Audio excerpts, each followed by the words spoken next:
Assalamualaikum warahmatullahi wabarakatuh. Selamat datang kembali di channel Kisah Warganet. Di kesempatan kali ini saya akan membacakan sebuah cerita horor dengan judul Istri Dipaksa Menyusui Tuyul Hingga Meninggal. Seperti apa ceritanya? Tanpa banyak basa-basi lagi, mari kita masuk ke ceritanya.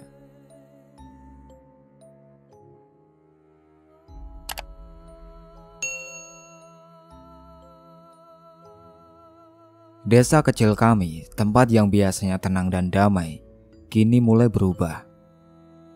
Di sini semuanya berjalan lambat. Kami tahu siapa tetangga sebelah, siapa yang jual sayur di pasar, dan siapa yang setiap pagi duduk di depan rumah sambil ngopi. Kehidupan sehari-hari kami penuh keakraban dan saling mengenal. Namun semua itu mulai goyah ketika Pak Udin tiba-tiba muncul dengan kekayaan yang bikin melongo. Dulu Pak Udin adalah seorang tukang becak biasa yang selalu siap mengantar siapa saja kemanapun tujuannya. Dia dikenal ramah, sopan, dan senantiasa menyapa siapapun yang lewat. Tapi belakangan, dia mendadak kaya raya. Mobil barunya meluncur di jalanan desa, rumahnya direnovasi megah. Dan semua orang mulai memperbincangkan perubahan drastis ini. Apa dia dapat warisan? Atau mungkin menang lotre? Begitulah bisik-bisik warga yang penasaran. Aku sebagai tetangga yang baik, tak bisa menahan diri untuk tidak memperhatikan semua keanehan ini. Setiap kali aku ke warung, orang-orang mulai curiga. Banyak uang yang tiba-tiba menghilang dari saku warga. Bahkan uang saku anakku yang ditaruh di meja dapur pun hilang entah kemana. Kami mulai menyelidiki dan semua petunjuk mengarah pada satu orang, yaitu Pak Udin. Pak Ustadz, sosok religius yang dihormati di kampung ini, juga mulai merasakan ada yang tidak beres. Dia sering terlihat berdiri di dekat pohon besar di depan rumah Pak Udin, menatapnya penuh curiga. Sumber kekayaan yang seperti ini kadang menyimpan sesuatu yang gelap. Ujarnya suatu hari, kata-katanya membuat bulu kuduku merinding. Dengan semua kejadian aneh ini, aku merasa ada yang tidak beres. Dulu kami hidup harmonis, tapi kini ketegangan mulai menyelimuti desa ini. Siapa sebenarnya Pak Udin ini? Dari mana semua kekayaannya itu berasal? Dan yang paling penting, apa yang sebenarnya terjadi di balik keanehan ini? Pertanyaan-pertanyaan ini semakin menggantung di kepala, dan aku tahu kami perlu mencari jawaban. Semua ketegangan dan kecurigaan ini mulai memuncak ketika istri kedua Pak Udin, Bu Nani, mendadak meninggal dunia. Mungkin banyak yang menganggap itu hanya sebuah tragedi biasa, tapi aku merasakan sesuatu yang aneh. Suasana di kampung semakin mencekam saat pemakaman Bu Nani berlangsung. Cuaca mendung dan angin berembus kencang seakan ikut berduka. Semua orang berkumpul, berdoa, dan mengiringi kepergian sosok yang dulu selalu ceria itu. Tapi saat kami semua berdiri di sana, tiba-tiba angin kencang datang menerjang. Rasanya seperti ada yang mendorongku untuk mundur. Kain kafan Bu Nani tersingkap, dan saat itu aku merasa waktu seolah berhenti. Matanya terbuka setengah, seolah melototi kami semua, memancarkan tatapan yang bikin bulu kuduk berdiri. Jujur, aku hampir teriak melihatnya. Ustadz yang ada di sana buru-buru mengambil air untuk membasahi kelopak matanya, berusaha menutup wajah mendiang dengan pelan. Tapi saat dia melakukannya, rasanya seperti ada kekuatan aneh yang menyelimuti tempat itu. Setelah insiden itu, banyak warga mulai berbisik-bisik. Kamu lihat, itu bukan hal biasa, kata mereka. Kecurigaan semakin menguat dan semua mata seolah tertuju pada Pak Udin. Kami semua tahu bahwa dia tidak pernah terlihat murung. Sekarang, setelah kehilangan istrinya, ada aura misterius yang melingkupi dirinya. Setelah kejadian aneh di pemakaman Bu Nani, suasana di kampung semakin gak nyaman. Semua orang mulai merasakan ketakutan yang aneh dan curiga bahwa kematian Bu Nani ini gak biasa. Gimana enggak, Sebelum dia meninggal, kehidupan Pak Udin tiba-tiba melambung tinggi. Dan sekarang setelah kepergian istri keduanya, ada yang merinding di dalam hati kami. Gosip mulai menyebar cepat. Ada yang bilang kalau Bu Nani itu mungkin jadi korban pesugihan Pak Udin, kata Rudi, tetangga sebelah yang biasanya gak percaya hal-hal aneh. Iya sih, dia jadi kaya tiba-tiba, pasti ada harganya, saut Lina sambil menutupi mulutnya. Kami semua terdiam, seolah suara itu menggema di kepala masing-masing. Tiap malam aku dan beberapa orang yang lain berkumpul di pos ronda, berusaha untuk meredakan ketegangan. Tapi semua yang kami bicarakan selalu berujung pada satu topik, Pak Udin dan kekayaannya. Gila ya, sekarang rumahnya megah banget, mobilnya baru, sementara kita masih di sini, hidup biasa-biasa aja, keluh Agus. Semua setuju, kami merasa ada yang gak beres.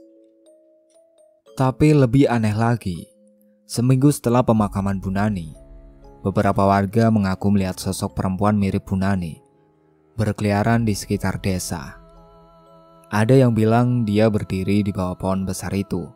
Ada pula yang melihatnya melintas di jalan saat malam. Aku yang dengar langsung merinding. Jangan-jangan arwahnya belum tenang, teriak Mita, dan semua orang mengangguk penuh ketakutan. Setiap kali malam tiba, suasana semakin mencekam. Suara-suara aneh terdengar dari arah rumah Pak Udin. Ada yang bilang itu suara anak kecil. Ada pula yang bilang suara wanita menangis. Beberapa warga bahkan mengaku melihat bayangan hitam melintas di depan jendela rumah Pak Udin.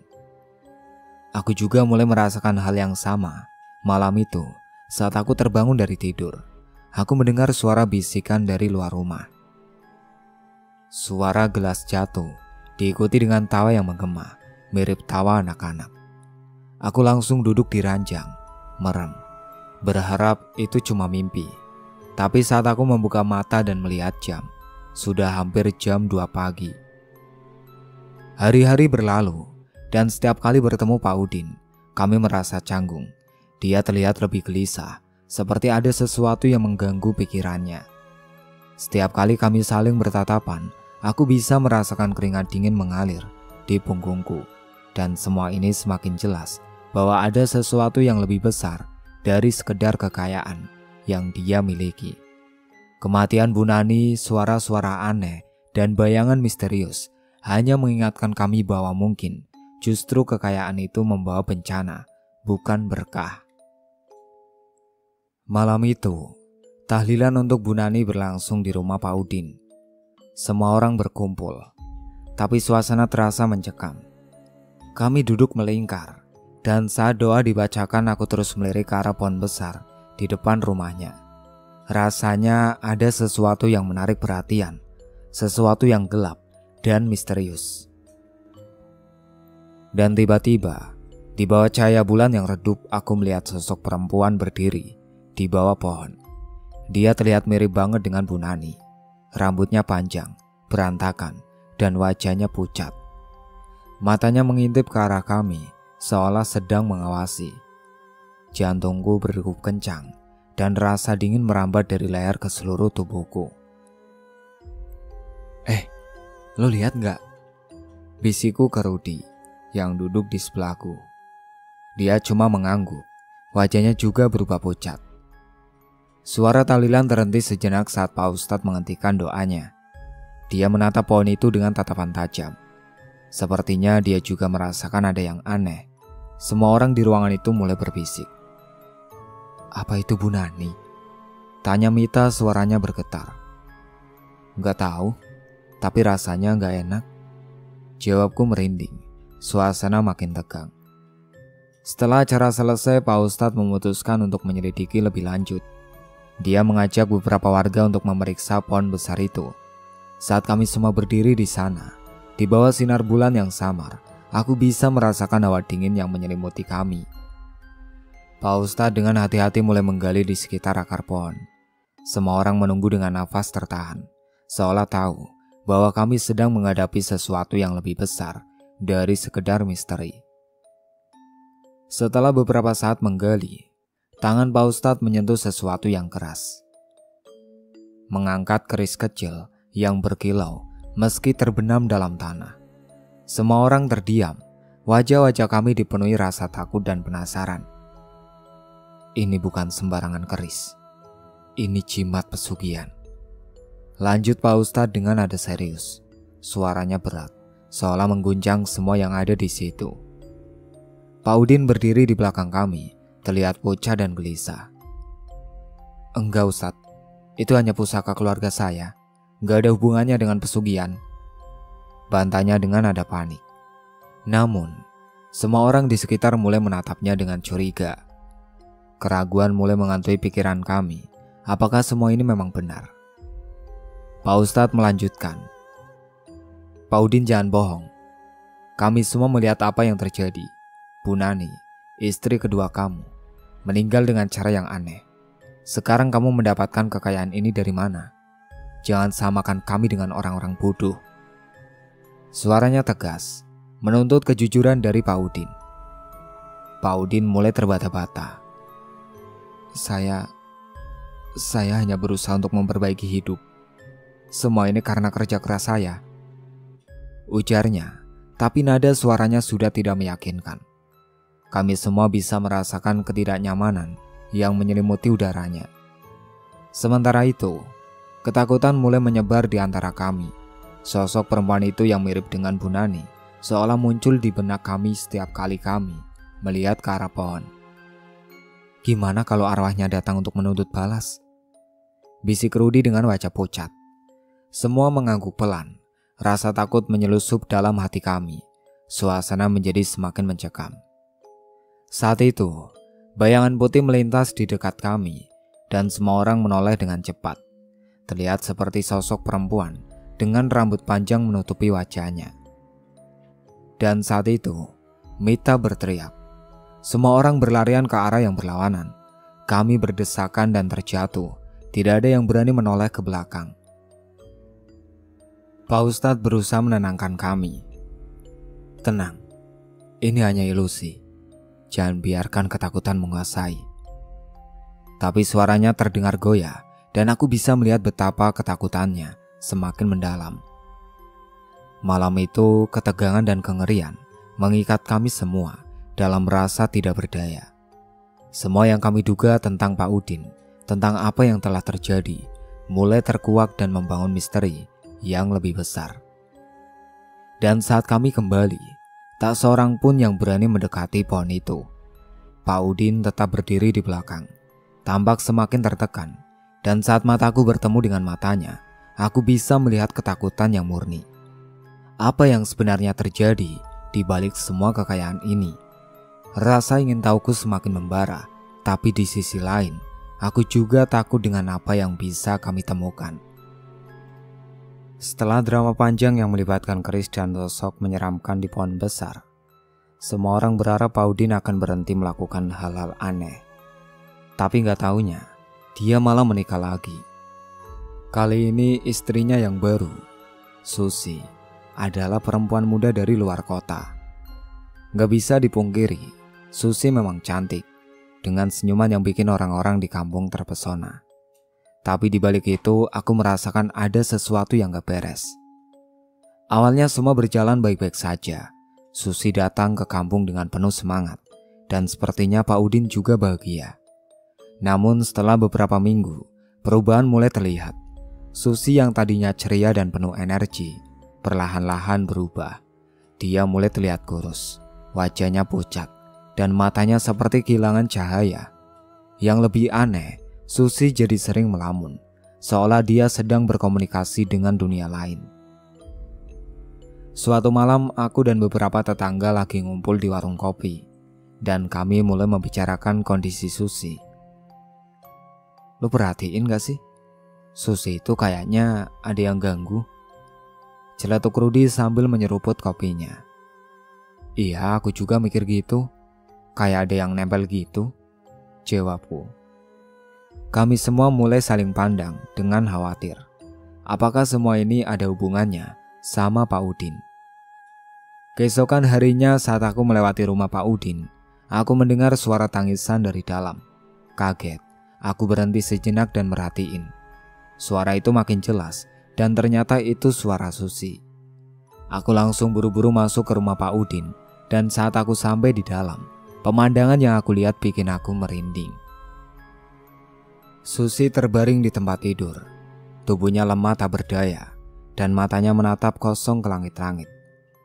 Di sampingnya Pak Udin tampak cemas, mengusap kepala Susi dengan lembut. Tapi wajahnya tampak panik. "Susi sayang, bangunlah. Ini cuma kelelahan. Jangan buat aku khawatir," katanya, suaranya bergetar. Namun saat Susi berusaha bicara, suaranya lirih dan terputus-putus. "Pak, setiap malam ada yang datang. Ngikutin aku. Aku gak kuat lagi." Air mataku hampir menetes mendengar itu. Rasanya ada yang salah besar di sini. Beberapa hari berlalu. Kondisi Susi semakin memburuk. Dia mulai mengomong sendiri, kayak orang gila, dan sering terbangun tengah malam dengan teriakan. Suara tarikannya bikin bulu kuduk merinding. Pak Udin terlihat putus asa, berusaha mengobati Susi dengan segala cara. Tapi semua usaha itu sia-sia, gak ada yang bisa menolongnya. Akhirnya, Susi meninggal dunia dengan cara yang mengenaskan. Tubuhnya kaku, wajahnya tampak menderita. Dan saat diusung untuk dimakamkan, semua orang merasakan aura kematian yang begitu pekat. Pemakaman berlangsung dalam kesedihan dan rasa takut yang mendalam. Gak sedikit warga yang berbisik, "Apa ini semua gara-gara Pak Udin? Dia pasti ada hubungannya." Di tengah keramaian pemakaman, Pak Ustadz datang dengan tampak serius. Dia tampak sangat kecewa dan langsung mengarahkan pandangannya ke arah Pak Udin. "Kamu harus bertanggung jawab atas semua ini," katanya tegas. Semua orang mulai mengerumuni Pak Udin, menuntut penjelasan. Rasa curiga dan kemarahan semakin menyala dan suasana berubah menjadi tegang. Pak Udin terlihat semakin tertekan. Dia berdiri di tengah kerumunan. Wajahnya pucat pasi dan bibirnya bergetar. "Itu semua tidak ada hubungannya dengan saya. Saya tidak tahu apa yang terjadi," teriaknya. Suaranya penuh ketidakberdayaan. Tapi siapa yang percaya? Semua orang sudah melihat apa yang terjadi pada istri-istrinya. Saat malam menjelang, aku dan warga lainnya berkumpul di warung untuk membahas apa yang telah terjadi. Suasana mencekam menyelimuti kami. Beberapa dari kami masih bisa merasakan kehadiran sosok Susi di sekitar kami, seolah dia ingin menyampaikan sesuatu. "Apa mungkin arwah mereka mencari keadilan?" ucap salah satu tetangga, dan semua setuju. Kami semua merasakan hal yang sama. Ketika aku pulang malam itu, hatiku berat. Kami telah menyaksikan kejatuhan Pak Udin dari puncak kebahagiaan ke jurang kegelapan. Susi, seperti Bu Nani, menjadi korban dari sesuatu yang lebih besar, sebuah kutukan yang tak terhindarkan. Setelah kematian Susi, suasana di kampung jadi semakin tegang. Warga yang dulunya akur kini mulai menjauhi Pak Udin. Gimana enggak, dia jadi pusat perhatian karena semua kejadian aneh yang melanda keluarganya. Namun semua itu bukan akhir dari cerita. Pak Udin ternyata masih menikah lagi dengan istri ketiganya, yaitu Lilis. Lilis ini menurut rumor yang beredar, bukan perempuan sembarangan. Dia punya aura misterius dan beberapa orang bilang dia tahu ilmu gaib. Makin bikin orang-orang curiga. Tentu saja kami semua penasaran apa yang akan terjadi pada Lilis. Satu malam, kami berkumpul di warung kopi, membahas apa yang terjadi. "Aku dengar Lilis sering ngomong sendiri di malam hari," kata Joko sambil menghisap rokoknya. "Katanya dia ngerasa kayak ada yang ikut dia terus," tambahku. Dan sepertinya semua orang di sana mulai merinding, membayangkan apa yang mungkin terjadi di dalam rumah Pak Udin. Akhirnya kabar mengejutkan datang dari mulut Lilis sendiri. Dia mulai curhat ke teman dekatnya yang kebetulan mendengar dan langsung menyebar berita ini ke seluruh kampung. Katanya, setiap malam dia merasakan ada sesuatu yang menyusui dia saat tidur. Sontak semua yang mendengarnya langsung menatap satu sama lain dengan penuh rasa curiga. Apa? Menyusui? Ada apa ini? Beberapa warga yang penasaran memutuskan untuk mendatangi rumah Pak Udin dan menanyakan langsung ke Lilis. Dengan perasaan campur aduk, aku termasuk salah satu yang datang. Saat kami sampai, suasana di dalam rumah terasa mencekam. Lampu redup dan bau aneh tercium dari dalam. Lilis tampak lelah dan pucat, dan saat dia melihat kami, matanya melotot seolah kaget. Ada apa? Kenapa kalian datang? Tanyanya, suaranya bergetar. Tanpa berbibu, Pak Ustadz langsung bertanya. Lilis, apakah benar kamu merasakan ada yang menyusup padamu setiap malam? Lilis terdiam tanpa berpikir sejenak. Iya, itu benar, jawabnya pelan. Setiap malam, aku merasakan ada yang mendekat. Awalnya aku pikir hanya halusinasi, tapi semakin lama, aku merasakan ada sesuatu yang menyusui aku saat tidur. Rasanya aku seperti tidak bisa melawan. Kami semua tertegun mendengarkan ceritanya. Tapi itu bukanlah hal yang biasa, Lilis. Kamu tahu kan, itu bisa jadi bahaya, kata Pak Ustadz dengan nada khawatir. Kamu harus bilang pada kami apa yang sebenarnya terjadi. Dengan pelan Lilis mulai menceritakan tentang pengalaman mistisnya. Dia mengaku awalnya dia mengira itu hanya mimpi. Tapi lama-lama dia merasakan betul kehadiran itu. Dia juga mendengar suara lirih seperti anak kecil yang memanggil namanya. Suatu malam, aku terbangun dan melihat sosok kecil berdiri di samping tempat tidurku. Dia tertawa dan tiba-tiba menghilang. Tambahnya, suaranya bergetar. Jangan bilang kalau itu tuyul, kata Rudi sambil menggigit bibirnya. Dan betul saja, semua orang mulai berpikir bahwa ini ada hubungannya dengan praktik goib Pak Udin yang selama ini diomongin. Loh, emang tuyul peliharaan dia? Tanyaku masih merasa belum percaya. Ya mungkin, jawab Lilis. Dia memang sering merawat benda-benda aneh di rumah. Awalnya aku pikir itu semua hiasan, tapi sekarang aku tahu bahwa itu bukan sembarangan. Semakin dalam Lilis bercerita, semakin mencekam suasana di dalam ruangan. Tak lama dia menggulung lengan bajunya, menunjukkan tanda-tanda aneh di kulitnya. Lihat ini, ujarnya, suaranya hampir putus-putus. Setiap kali aku merasa dia datang, aku selalu merasakan gatal-gatal dan bekas gigitan di sini, seolah dia ingin menyusui. Tapi ada yang salah dengan itu. Ya ampun, ini gila, teriak Joko, wajahnya tampak pucat. Berarti Pak Udin udah melakukan hal yang benar-benar mengerikan. Ini bukan hanya soal kekayaan, tapi udah sampai ke nyawa orang. Kami semua merasakan ketegangan meningkat. Lilis bercerita bahwa dia sudah mencoba meminta bantuan untuk mengusir sosok itu, tapi semua usaha selalu gagal. Dan lebih menyeramkan, dia merasa sosok itu semakin kuat. Dia bilang, kalau aku tidak memberi apa yang dia mau, aku akan mendapat nasib yang sama seperti Susi, katanya sambil terisak. Satu persatu kami semua mulai merasakan ketakutan. Semua ini udah terlalu jauh. Pak Udin dengan semua kekayaannya ternyata menyimpan rahasia kelam. Kami sepakat untuk melakukan sesuatu. Kami tidak bisa membiarkan ini berlanjut. Tidak bisa membiarkan Lilis menjadi korban berikutnya. Di luar, malam semakin gelap. Bulan terselubung awan, seolah mendukung suasana mencekam di antara kami. Satu hal yang pasti, kami harus mencari cara untuk menghentikan semua ini. Jika tidak, bisa jadi kami semua akan terjebak dalam mimpi buruk yang diciptakan oleh Pak Udin dan tuyul peliharaannya. Setelah semua yang terjadi, kami semua sepakat untuk melakukan sesuatu yang lebih drastis. Pak Ustadz dengan tekad yang membara mengusulkan agar kami mengadakan doa bersama di sekitar pohon besar tempat keris kecil itu ditemukan. ini satu-satunya cara untuk mengusir semua makhluk jahat yang ada di sekitar Pak Udin. Katanya tegas. Suara Ustadz bikin bulu kuduku merinding. Hari yang ditentukan pun tiba. Kami semua berkumpul di dekat pohon besar. Malam itu, suasana terasa berbeda. Angin berbisik pelan, seolah membawa pesan dari dunia lain.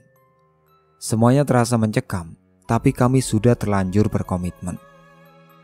Pak Ustadz mulai mengatur posisi dan memulai doa-doanya. Dengan suara yang menggetarkan, dia mulai melantunkan ayat-ayat suci, dan kami semua mengikuti di belakangnya. Aku melihat di sekeliling. Raut wajah teman-teman semakin tegang. Beberapa dari mereka berdoa dengan khusyuk, sementara yang lain tampak gelisah, sering melirik ke arah pohon besar yang berdiri kokoh dan menyeramkan. Tiba-tiba, suasana berubah. Angin berembus kencang, seolah marah mendengar doa-doa kami. Daun-daun di sekitar pohon bergetar, dan lampu-lampu senter yang kami bawa mulai berkedip-kedip. Semua orang mulai saling tatap, merasakan ada yang aneh. Ada apa ini? Bisikku kepada Joko yang berdiri di sampingku. Gak tahu, tapi rasanya ada yang gak beres. Jawabnya, suaranya bergetar. Setelah beberapa menit, tiba-tiba 2 kursi kecil yang tertanam di tanah mulai bergetar. Kami semua menatap tak percaya. Dengan sekali gerakan, keris-keris itu terangkat dari tanah. Dan dalam sekejap, berubah menjadi sosok gaib yang menyeramkan, mirip tuyul. Kami semua terperangah, bulu kuduku merinding. Tuyul itu memiliki wajah yang keriput, mata melotot, seolah ingin menjerit namun tidak bisa. Lalu makhluk itu mulai melayang-layang di sekitar kami, membuat semua orang panik. Kami semua segera melanjutkan doa, berusaha sekuat tenaga untuk mengusir makhluk itu. Suara tangisan tuyul terdengar di tengah malam, seakan menambah suasana mencekam. Gak mungkin ini terjadi, teriak Rudi, wajahnya pucat pasi. Sementara kami melantunkan doa, sosok tuyul itu berputar-putar, dan tak lama kemudian muncul sosok lain yang jauh lebih besar. Sosok itu mirip dengan perempuan, dengan wajah yang penuh amarah dan mata menyala seperti bara api. Apa yang kalian lakukan di sini? Teriaknya, suaranya menggema di antara pepohonan. Ya Allah, seru Lilis sambil terjatuh. Tuyul ini marah, kita harus segera pergi. Namun kami tidak bisa mundur. Pak Ustadz berusaha tetap fokus, berdoa, dan membaca ayat-ayat suci untuk melindungi kami semua. Berkumpul, jangan sampai terpisah, seru Pak Ustadz. Suaranya seolah bisa membelah kegelapan yang menyelimuti kami. Setiap kali kami menyebut nama Allah, sosok-sosok itu terhuyung-huyung, seolah terdesak mundur. Namun makhluk itu terus berusaha mendekat, mengeluarkan suara menggigit yang membuat kami semua merinding. Beberapa dari kami terpaksa menutup telinga, tidak sanggup mendengar teriakan gaib itu. Setelah berjuang, akhirnya dengan sebuah teriakan penuh keyakinan, Pak Ustadz melafalkan kalimat terakhir dari doa. Aku memerintahkan kalian untuk pergi. Teriaknya, suaranya menggelegar. Dalam sekejap sosok-sosok itu bergetar hebat dan mulai menghilang ke dalam kegelapan. Dengan nafas yang terengah-engah kami semua terpana. Tuyul dan sosok besar itu menghilang. Namun seiring hilangnya makhluk-makhluk itu, ketegangan di antara kami tetap terasa. Pak Ustadz menutup doa bersama dengan tenang, meskipun kami semua tahu ini bukan akhir dari semuanya.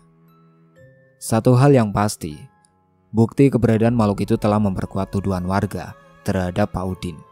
Setelah ritual itu kami semua bertekad untuk mengungkap kebenaran. Perubahan di kampung kami sudah tidak bisa ditoleransi lagi, dan kami harus mengambil tindakan. Keberanian kami mungkin menjadi kunci untuk mengakhiri semua ini. Namun rasa takut yang mendalam tetap menghantui kami, karena di balik semua ini ada sesuatu yang lebih besar dan lebih menyeramkan yang sedang mengintai. Setelah semua kejadian mengerikan, Pak Udin akhirnya tak punya pilihan lain selain mengakui semuanya. Saya memang memelihara tuyul, kata Pak Udin dengan suara bergetar. Dia terlihat seperti orang yang kehilangan semangat hidup. Dan tak kenapa, wajahnya kini tampak lebih tua dari sebelumnya. Saya berharap bisa kaya dengan cepat. Tapi semua ini jadi bencana. Kamu tidak tahu apa yang kamu lakukan, seru Pak Ustadz. Suara beliau membangkitkan semangat orang-orang yang kecewa. Praktik ini hanya akan membawa keburukan bagi dirimu dan orang-orang di sekitarmu. Singkat cerita, kabar tentang pengakuan Pak Udin menyebar dengan cepat di desa. Dalam sekejap dia menjadi sosok yang dibicarakan dengan penuh kebencian. Warga mulai menjauhinya, takut kalau kekuatan goib yang pernah dia pelihara akan menular kepada mereka. Saat aku melintasi rumahnya, kulihat pintu yang dulunya terbuka lebar, kini tertutup rapat, seolah memberi tanda bahwa tidak ada yang boleh mendekat. Malam-malam di desa semakin mencekam. Terkadang aku mendengar suara-suara aneh dari arah rumah Pak Udin. Suara tangisan yang menyeramkan, seperti suara bayi yang kehilangan ibunya. Kalian tahu, itu bikin bulu kuduku merinding. Bahkan anak-anak di kampung mulai bercerita bahwa mereka melihat sosok bayangan melayang-layang di sekitar rumahnya. Kata orang-orang, itu tuyulnya Pak Udin. Bisik mereka ketakutan. Pak Udin sendiri semakin terpuruk. Istrinya yang baru pun pergi, tak tahan menghadapi stigma dan teror yang terus mengintai. Dia kehilangan segalanya, harta, istri, bahkan kesehatan mentalnya. Setiap kali aku melihatnya, dia hanya berdiri di depan rumah dengan tatapan kosong, seolah-olah ada sesuatu yang menggerogoti jiwanya. Hari-hari berlalu, dan semakin sedikit orang yang berani melewati rumahnya. Suatu malam saat aku berjalan pulang, kulihat api berkobar dari arah rumah Pak Udin. Segera aku dan beberapa tetangga berlari ke sana. Ternyata rumahnya terbakar. Melihat api membara, kami semua berdiri tertegun. Suara jeritan Pak Udin terdengar dari dalam, seolah meminta tolong, tapi tidak ada satupun dari kami yang berani melangkah masuk. Semua orang terjebak dalam ketakutan. Ini karma, seseorang berbisik, dan semua orang mengangguk setuju. Beberapa dari kami mungkin merasa bersalah, tapi lebih banyak yang merasa lega. Karma memang kadang datang dalam bentuk yang sangat menakutkan. Ketika pemadam kebakaran tiba, semua yang bisa kami lakukan adalah menonton rumah Pak Udin yang dilahap api. Begitu hancur, seakan menghapus semua jejak keberadaannya di desa. Keesokan harinya, kami mendengar kabar bahwa Pak Udin ditemukan tergeletak tak berdaya di antara puing-puing rumahnya. Wajahnya tampak bingung dan ketakutan, seolah melihat sesuatu yang tidak bisa kami lihat. Setelah semua kejadian yang mengerikan itu, Pak Udin bagaikan bayangan yang memudar. Suatu pagi kami semua terbangun dengan kabar bahwa dia sudah tidak ada lagi di kampung. Satu-satunya yang tersisa dari Pak Udin hanyalah puing-puing rumahnya yang hangus terbakar dan berbagai kenangan pahit yang kami semua alami. Kabar burung beredar bahwa dia terlihat melintasi hutan di luar desa sendirian dengan wajah yang tampak pucat dan kusut. Beberapa orang bahkan bilang dia dibuntuti sosok-sosok menyeramkan saat melangkah menjauh dari kampung. Sudah jadi contoh nyata tuh, ucap salah satu tetangga saat kami berkumpul di warung kopi. Kekayaan yang didapat dengan cara kotor pasti ada konsekuensinya. Semua orang mengangguk setuju. Kami semua tahu bahwa perjalanan Pak Udin bukan hanya sekedar kehilangan, tapi juga sebuah pelajaran berharga yang bikin kami semua merenung. Sejak itu pembicaraan tentang pesugihan mulai marak di kalangan warga. Setiap kali ada yang membahas tentang kekayaan, kami langsung teringat pada Pak Udin. Kami jadi lebih berhati-hati dengan cara mencari rezeki. Tidak ada yang mau mengalami nasib seperti dia, hilang, tersisih dari masyarakat, dan dihindari seperti virus.